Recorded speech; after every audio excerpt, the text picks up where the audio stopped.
Hey everyone, I have a guitar lesson for you today all about open E chords. Now if you've watched some of my previous guitar videos, then you'll know that this tool is called a capo, and it actually allows you to clamp along the frets of your fretboard to change the key of the song that you're playing. So if you're taking G-shaped chords that we've learned before, and you want to change the key, you can play open with no capo and B and G, or you can play anywhere up to your 4th fret, which would now be the key of B. If you were to move one more fret up, however, this is now the key of C. And since we know our C-shaped chords, we don't actually need to capo on the 5th fret with our G-shaped chords. We can take the capo off and just play our C-shaped chords. Now this allows us to then take our C-shaped chords with our capo and transpose those all the way up to our 6th fret, which would be all the way from C to F sharp.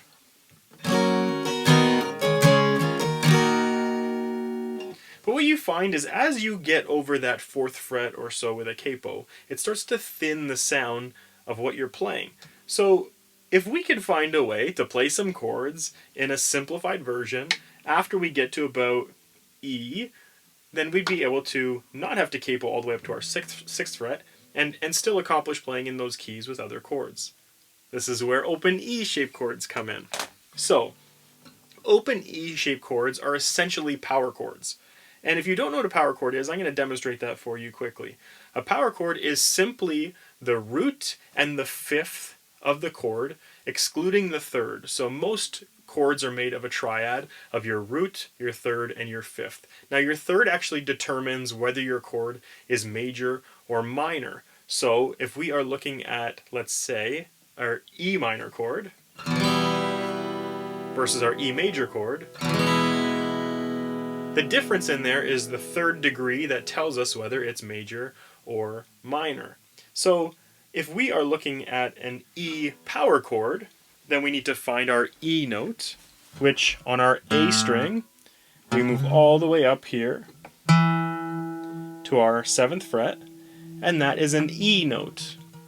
Then we take our ring finger and place that 2 strings over and 1 string lighter on our 9th fret, and then we take our pinky finger and hold that on the fret 1 string lighter than our ring finger, so still the 9th fret, but now on our G string. This means that we have these 3 notes. Now our first note and our 3rd note are actually the same note an octave apart. So this is our root, the E, and this one here, if it is the same note, means it's also an E. Now this last note in here, sandwiched between the other 2, in this case would then be a B, and B is the 5th of the chord, which means you need these 2 to identify that it's an E chord. But because we don't have the 3rd, you can play this either over a minor or a major, and it'll work either way because the 3rd is not there to determine whether it sounds major or minor. Now this chord shape is actually movable, and what that means is you can play it here as an E, or you can move down 2 frets with the whole shape. That is now a D. Let's move it down 2 more frets. That's a C. And if we move it all the way down here and remove our index finger, we are now looking at an A.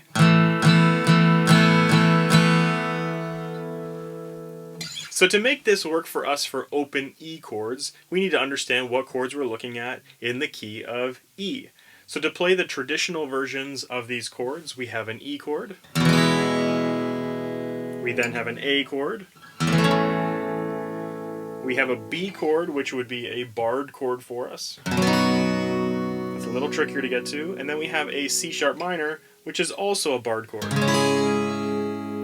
So to avoid these bar chords, which is really where the difficulty comes in playing in this key, we can then start using these power chord shapes.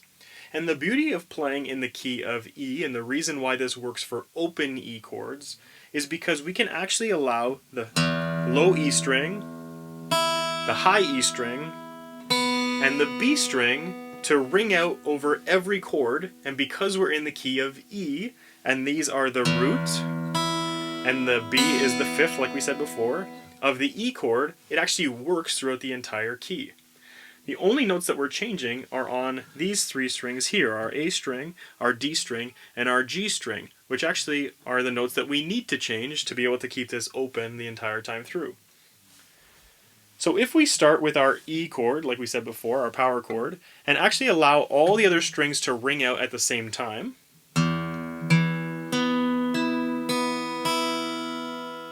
you can see we have a lot of similarities in those notes. We have an E note, then we have this E that we're holding down on the 7th fret of the A string, then we have a B that we're holding down with our ring finger, then we have another E that we're holding down with our pinky finger, then we have a B as far as our open B string, and then we have an open E with our high E string. So you realize here that we only have E's and B's to make up the whole note, or the whole chord.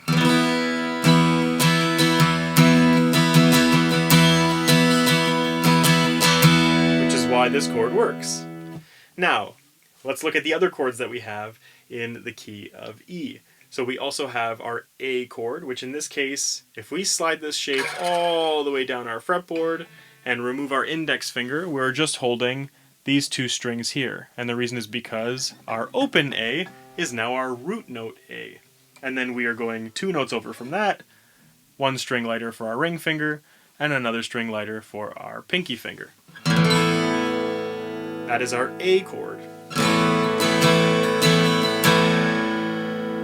Then if we slide that shape and insert our index finger once again, starting with our 2nd fret of the A string, it's now our B chord.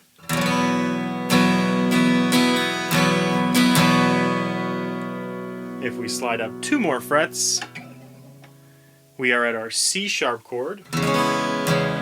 And generally this would be a C sharp minor chord for the key of E. But because we've dropped the 3rd degree out of these chords, again, it doesn't matter if this is minor or major, it's a C sharp, and it's going to sound good in the song.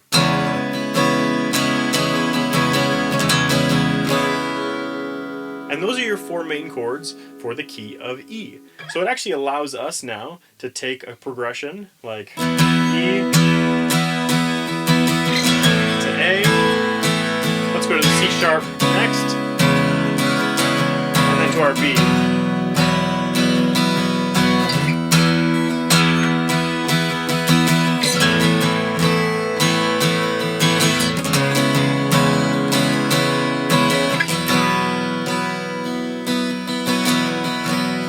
You can see how this works. Because those additional notes, the low E string, the high E string, and the B string can just ring out over any of the chords, it allows this to have a full open chord sound with a way to avoid our bar chords, which are a little more tricky to play.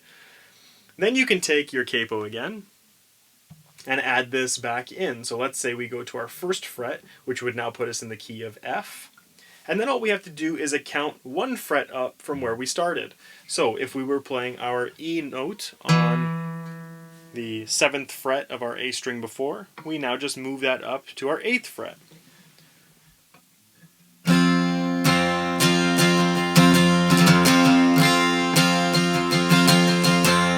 And the reason this works is because we now have, with our capo involved, our lowest string here is now an F. Our highest string is also an F, and what was our B string is now a C, which is the root and the 5th of our F chord. So when we are actually playing here, starting on the 8th fret in that power chord shape, we are at an F. Let's play the same chord progression we played before. So there's our F.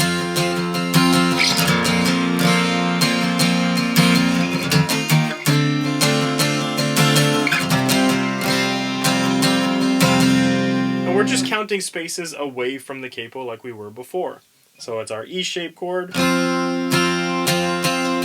our A shape chord to our, what was our C sharp,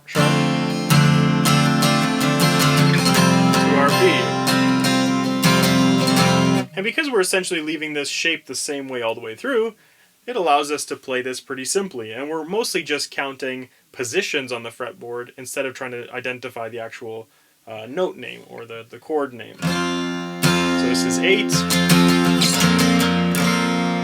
back to 3, right? Because we're counting for the 1 off. That's 5. And then we go to 3 with our root here. Sorry, when I said the A is a 3, it's because that's where these other fingers are, but technically it's 0, it's open.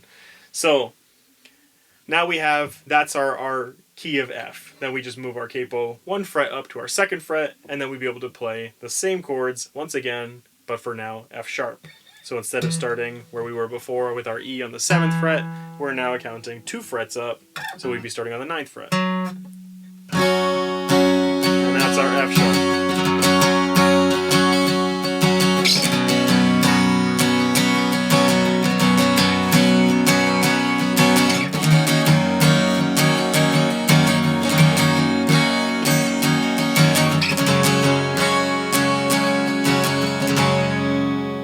That allows you to get those 3 keys covered as well with our open E-shaped chords. Now there's a few things to point out with this that might help you out. One is you don't have to play the E all the way up here if you don't want to. You can actually play your regular E-shaped chord, which is the same as we learned before as our A minor, which was here, except we're moving all 3 of our fingers 1 string thicker. So we've got the 2nd fret of the A string, we've got the 2nd fret of the D string, and we've got the 1st fret of the G string. And in this case, we're counting as the capo is our nut, and we're going from there. That's our E chord. It's an E major, because it has our 3rd involved. But then the rest of our chords we can play the same way. Move to that open A.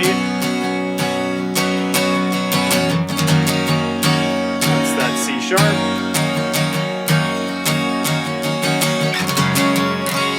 and there's the B.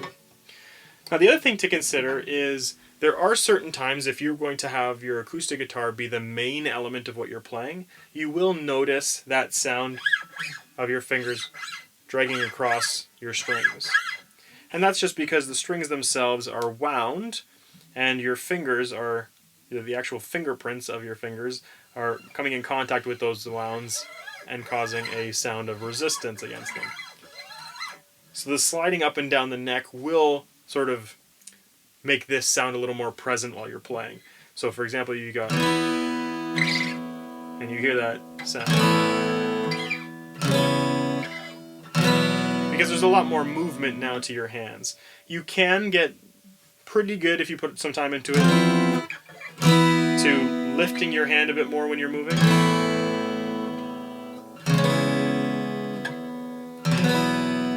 But you probably won't be able to eliminate all the sound of the movement between those chords. So that's just something to be aware of. It doesn't really bother me very much, but it does bother some other people to hear that sound with your fingers.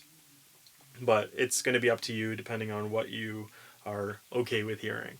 But that's the basics of the open E style chords. So it'll now allow you to play your G-shaped chords from open to fret 4 being capoed, your C-shaped chords from open to your 3rd fret capoed, and then your open E chords from open to your 2nd fret capoed.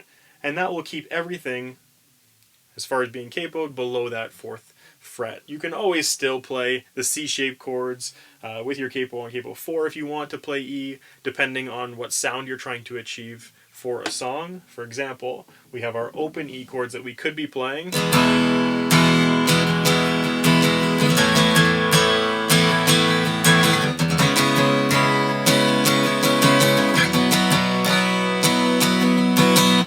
Or we could capo the 4th fret and play our C-shaped chords.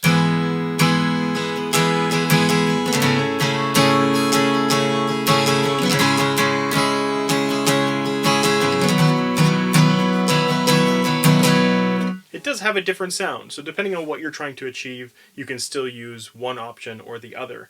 But this just opens up the opportunity for you to have a bit more that's within your wheelhouse of ability. So when you're making a decision and maybe playing something in the keys of E to F sharp, you can then make that decision as to whether you want to have the C-shaped sound with a bit of a higher capo, or have the open E sound and have a lower capo, or have it open. So that's open E. That gives you, I think, a little more options when you're playing, and hopefully that has been helpful for you today in getting a hang of just adding more to your wheelhouse of capability on the guitar. So thank you so much for watching. I hope you enjoyed this. Please feel free to leave a comment if you have any questions, or you just want to say hi. And if you've enjoyed this, please consider liking and subscribing. Thank you so much for watching, and as always, love you guys.